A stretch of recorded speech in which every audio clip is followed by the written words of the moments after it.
Bonsoir à tous et bienvenue au Journal des régions. L'ONG WeWorld, avec l'appui de l'Union européenne, veut contribuer au développement de la cité des Nanto. Elle a mis en place un dispositif appelé cadre intégrateur de Natitengu pour accompagner les décideurs. L'installation a eu lieu juste après la première séance du groupe thématique Paix et cohésion sociale. Jean-Claude James, Ivagolopessi.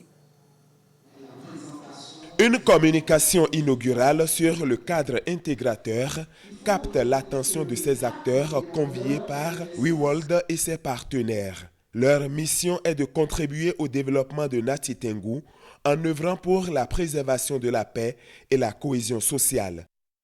Au cours de son prêche le vendredi, que l'imam parle de paix et de cohésion sociale, vous voyez le nombre de personnes qui peuvent être impactées. Il en est de même pour le pasteur, pour les curés et pour les autres religions. Donc nous n'avons pas invité les gens au hasard.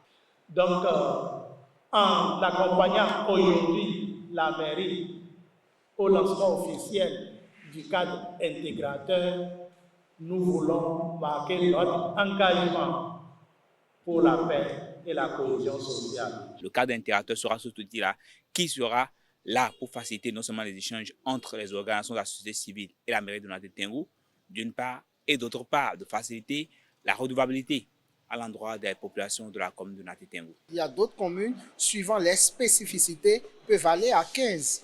Mais nous, on a jugé bon d'aller à 12 parce que nous pensons que les 12 prennent en compte un certain nombre quand même de domaines qui sont prioritaires en termes de développement pour la commune de Natitengu. Je suis persuadé que, grâce à votre mobilisation, cet outil jouera un rôle majeur dans la construction de Natitengu de demain, une commune intelligente. Le cadre intégrateur est déjà une réalité dans les zones d'intervention du projet Média B, soit au total 12 communes. Et elles ne sont que 45 braves femmes, mais elles sont efficaces. Depuis quelques années, ces femmes s'investissent dans la transformation de la noix de palme en huile rouge. 4000 litres de production journalière d'huile de palme produite par ces femmes pour subvenir aux besoins de leur famille. Firmin Bassao, Calvador, Awano. Classée deuxième vallée la plus riche au monde après le Nil en Égypte, la vallée de l'Ouémé est dotée d'un important potentiel agricole qui s'élève à plus de 70 000 hectares. Nichée dans cet environnement florissant de palmiers à huile et précisément à Bonou, ces femmes font depuis quelques années de la transformation de noix de palmier à huile rouge leur activité principale. Ici, seulement des femmes. Nous sommes formés en groupe Zomati Yakobo, Tadido. Et nous sommes formés avec 45 femmes. Il y a 10 femmes au niveau de l'épluchage et 5 femmes au niveau de râpeuse. Et il y a 5 femmes aussi au niveau de classification pour crisser l'huile rouge.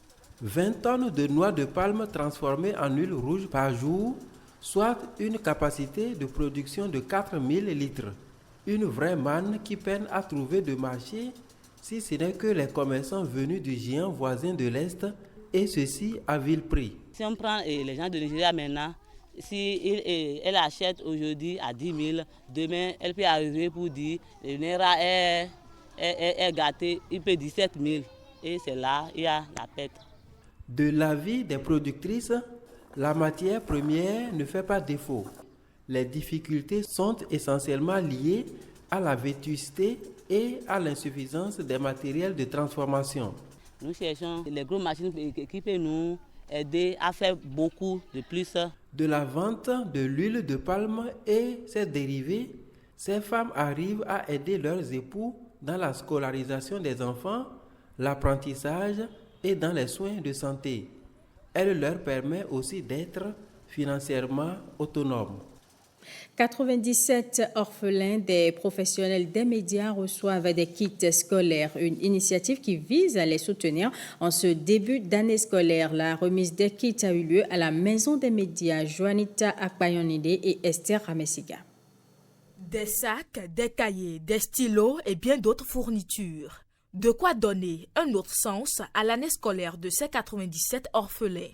Nous sommes heureux et émus pour cette marque et cette générosité à notre endroit. Nous sommes également convaincus que nos parents décédés seront fiers de ces dons et fournitures. D'ailleurs, leurs esprits sont avec nous actuellement et vous soutiennent. Cette joie émane d'Educo Bénin, fidèle à sa mission de protection et d'éducation des enfants. Aujourd'hui, en voyant le sourire sur ces enfants qui sont parmi nous, on ne peut que nous réjouir. Nous ne pouvons que continuer à avoir de la force, à travailler, à mobiliser les ressources et à continuer à soutenir les enfants du Bénin.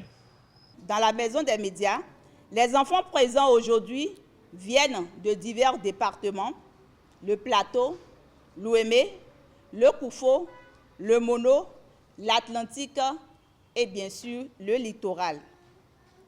Pour ces enfants qui n'ont pas pu se déplacer et qui se trouvent à l'intérieur du pays, nous veillerons à ce que les kits scolaires leur soient parvenus.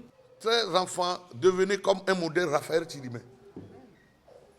Tous les premiers au bac qui vont vouloir faire la médecine, je suis prêt à les aider. Cet acte d'Educo Bénin n'est pas le dernier à l'endroit des orphelins de parents professionnels des médias. L'ONG s'engage à veiller et assurer leur éducation. Et sachez, mesdames et messieurs, que la Haute École de Commerce et de Management HECM vous accueille à Zové dans la commune d'Aplaroué à partir du 14 octobre prochain. Avec ses 25 années d'expérience, l'école leader tient à relever un défi, la couverture totale du territoire national. Evariste Zomaou, Samira Tchabimane. L'ouverture du campus privé de la Haute École de Commerce et de Management HECM d'Azové s'inscrit dans le plan stratégique de développement de cette prestigieuse école qui ne cesse d'étendre ses tentacules à travers le Bénin. Son objectif, distiller une formation de qualité en adéquation avec les besoins du marché de l'emploi. Ces locaux offrent un environnement d'apprentissage stimulant et des installations de pointe qui permettront à nos étudiants de réaliser leur plein potentiel. Grâce à HECM Aplaroué, nous avons la chance de pouvoir poursuivre nos études dans des conditions optimales sans avoir à quitter nos familles, nos amis, notre ville. L'établissement privé d'enseignement secondaire prépare au diplôme supérieur d'État, en licence et en master dans les domaines de gestion et de technologie nouvelles. C'est l'engagement d'un homme qui résolument a pour ambition d'offrir une éducation de qualité adaptée aux besoins du marché de l'emploi et aux aspirations des jeunes. Ils veulent juste quitter le campus pour aller manger la part de la veille. Ils ne veulent pas jouer avec leurs parents pour souffrir moins. Notre parcours a été très convaincant, aussi bien pour les autorités de notre pays que pour les usagers de l'établissement. Et ceci n'est pas seulement valable au Bénin, puisque beaucoup de pays d'Afrique, surtout francophones, envoient des étudiants se faire former chez nous.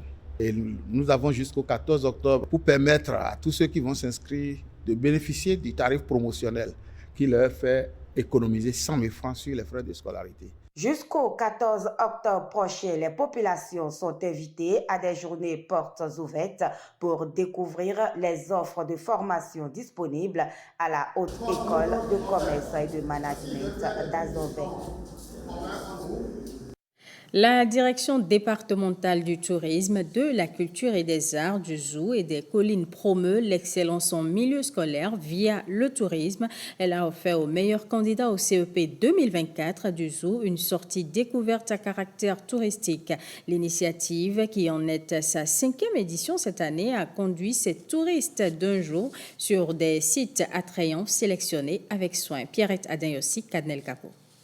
Situé au centre du Bénin, à plus de 145 km de Cotonou, le département du Zou regorge d'énormes potentialités touristiques qui attisent la curiosité de ces touristes spéciaux.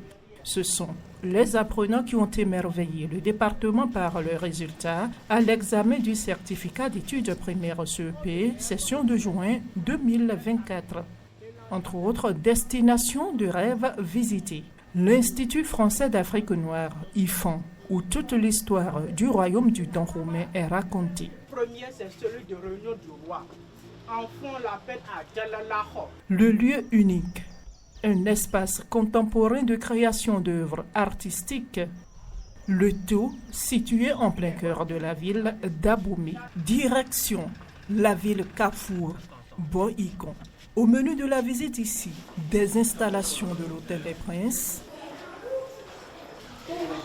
puis le site dénommé Les Papillons où sont notamment conservées diverses espèces d'insectes et bien d'autres animaux. C'est pour permettre à ces élèves-là de comprendre un peu la migration, le mode de vie de cette espèce qui est en voie de disparition et que ce monsieur fait l'effort de les conserver. Pas de quoi ébranler la quarantaine de ces visiteurs qui sont plutôt comblés. J'ai pu connaître que les abeilles ne chient pas le miel, mais plutôt ils le fabriquent de bouche en bouche. Le site qui m'a plus impressionné, c'est le lieu unique. Il y a fait des bateaux fabriqués à base de produits jetés.